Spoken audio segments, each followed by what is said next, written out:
Hey everybody, just wanted to do a quick tutorial showing you how you can get wooden surfaces on your walls and floors, kind of like I have in the background here.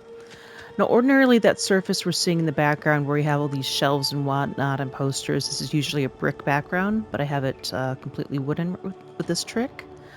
What you'll need is Zimmerman wall panels or something similar, but I believe the Zimmerman wall panels are the most used ones. So if you place some on your floor, on your wall, I got one here already. Let's get this ball out of the way. So these have two sides to them, which I'll show you my inventory. I have a few more of these. So there's one side this has curved edges, and it has these little metal notches on them. These are the side you'll be wanting facing away from you. This other side, just pure wooden design, is a completely flat surface. This is the surface you'll want to be facing towards you. So a couple ways I've done this. And first, let me move my Warframe out of the way, because that can conflict with placing decorations. Your cat can also conflict with placing decorations. My cat wants me to place the other decoration first, so we'll go do that. So this one I have already flush against, this one pressed against the wall. So we're starting out, this is one way of doing it. Starting out with the metal notch facing towards us. Just push it into the wall or into the floor, whichever you're doing, as much as you can until it doesn't let you push it in any further. And then go to move decoration, rotate. Now make sure your angle snapping is at 45%. This will make for a more even surface when everything is placed. That is the highest angle available you have for angle snapping. And pick the axes you want to rotate around. And just flip it 180 degrees. Which direction you choose does not matter. So now we have this flush against the surface. So if I want to move this around, I'm doing constrained movement just because it's a little cleaner. Completely pressed against the wall. It's actually covering the brickwork here.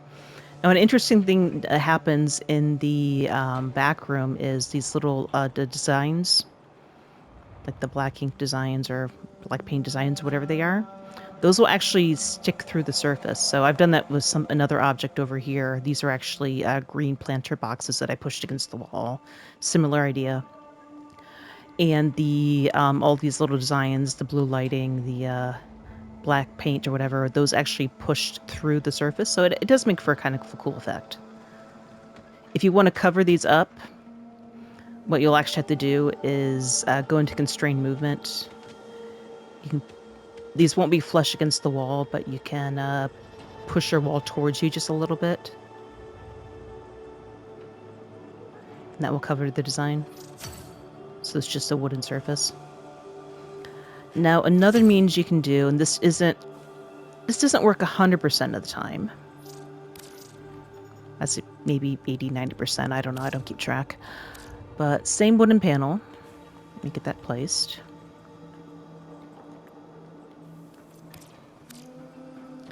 Let's get it rotated. And you want to start out with the flat surface without the metal notches facing you. So this is what you want faced in the final. Now, this doesn't always work. This happened to work this time. So you rotate this, your surface completely faces you. Again, angle snapping 45 degrees.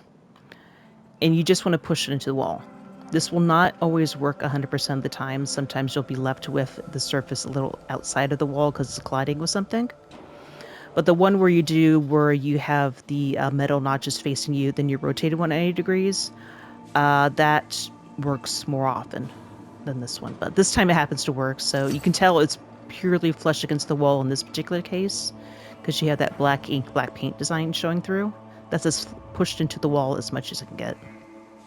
So if we want to do this on the floor, now that my cabat's out of the way,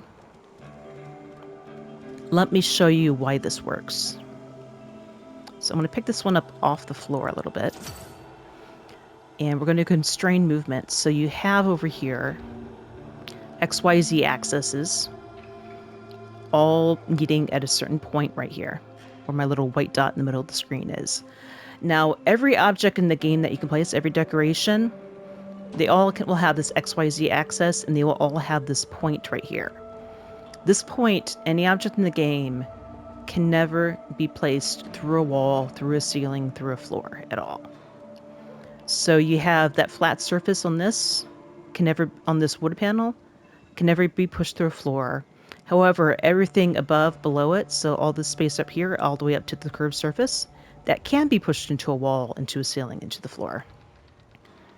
So we're making use of that idea in order to place these. But similar thing that we have over here, I'm going to do the pushing the floor design with the metal notches facing up. We'll rotate this, again, 180 degrees. Which 180 you use doesn't really matter. So now you have, although it's not covering the whole floor, you have a wooden surface flush against this cement floor right here.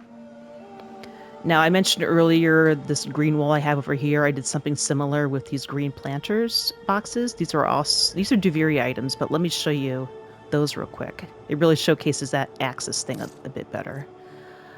Okay, now where do I have? I hope I have some of these left. Duviri, I think I have a ton of these.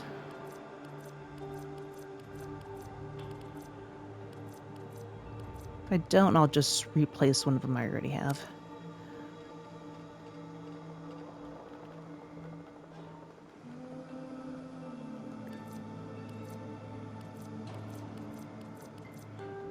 Okay, it doesn't have Duviri in the name.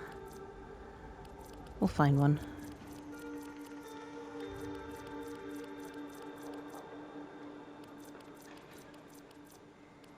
I can always show it to you with another object as well.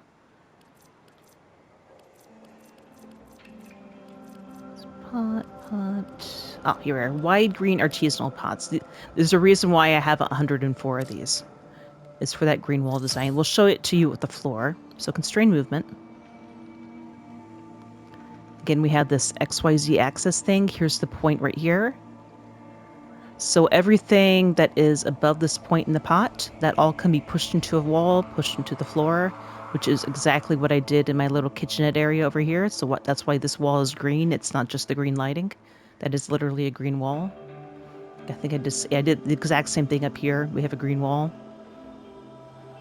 But this is actually supposed to be the cement colored wall that you have elsewhere. So we'll do this on the floor. So we're going to rotate this 180 degrees so that the bottom of the pot is facing up. And we are going to push it into the floor as much as the game will let us. So now I have a green surface flush with the floor. Now the idea of doing the whole, get this placed up again, the 180 degree thing, the thing I showed earlier where you had like the metal notches faced up, that also works here. Let me show it to you real quick. So push it into the floor as much as you can get. It will not let you push it any further. It's just sliding around the floor. This kind of guarantees it's flush against the floor better, so I actually prefer this method. But let's rotate this. Once it lets me. Integration, rotate.